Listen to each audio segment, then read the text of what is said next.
Mary Charlton Allen was born on April 28, 1923 in Chicago, Illinois.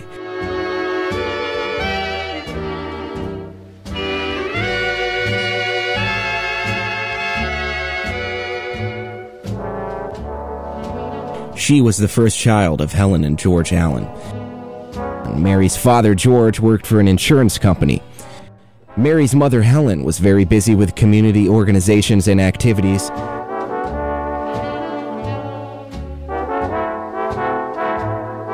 Mary's only sibling, a brother Bill, was born in 1925.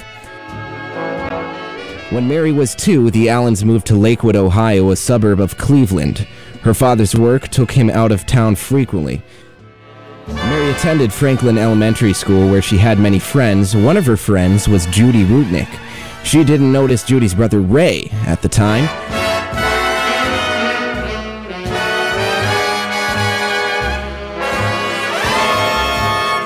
Her school years coincided with the Depression, which would leave a strong and lasting impression on her.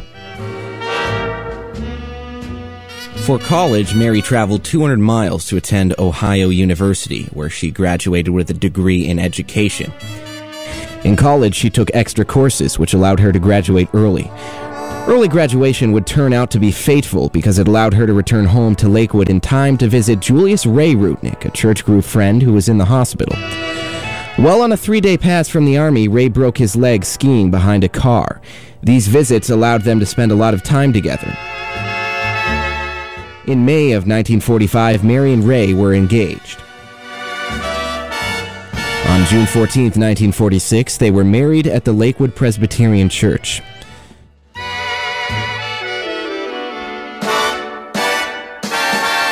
Mary and Ray then rented their first home, which was in Rocky River, Ohio.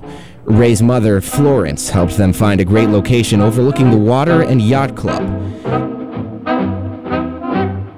Mary taught elementary school, while Ray worked on his master's degree at Case Western Reserve. In 1948, while pregnant with their first child, Mary and Ray moved to Baltimore, where Ray worked on his doctorate degree at Johns Hopkins University.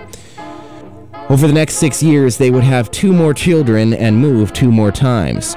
While Ray was consumed with his studies and teaching, Mary was home attending to 3 young children.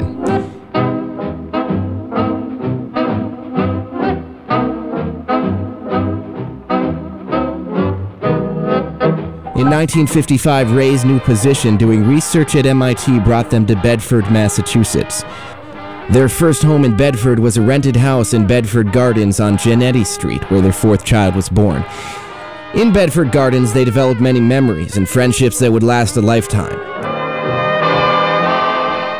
In 1957, Mary and Ray purchased their first house, which is located on Hemlock Lane in Bedford. In 1960, their 5th child was born. During the summer of 1960, Ray's grandpa Gibbon spent his final summer with the family. He helped Ray establish a garden. Even with 5 children to raise, Mary grew restless. In her spare time, she earned herself a master's degree in teaching from Northeastern University.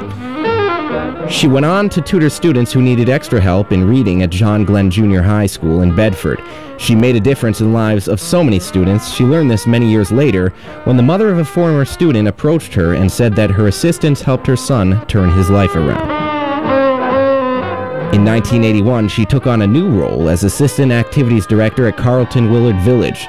Located 1/2 mile from her Hemlock Lane home, she spent the last 6 months living as a resident at this assisted living and rehabilitation center.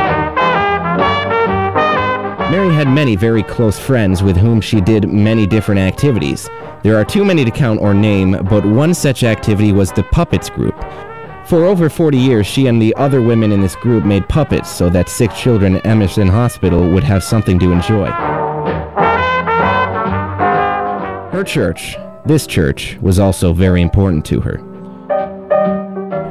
She enjoyed many activities.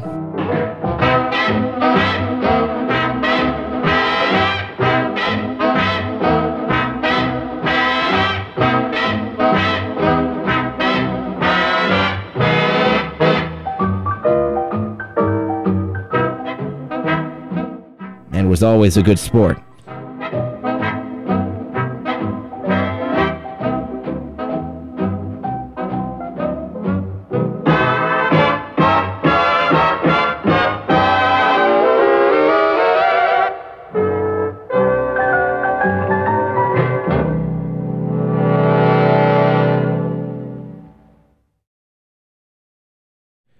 Through it all, the love of her life was Ray. Will never disappear. I've seen that road before. It always leads me here. Lead me to your door. The wild and windy night that the rain washed away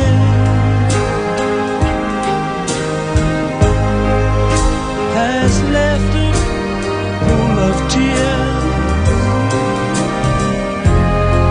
crying for the day why leave me standing here? Let me know the way. Many times I've been alone, and many times I've cried. Anyway, you'll never know the many ways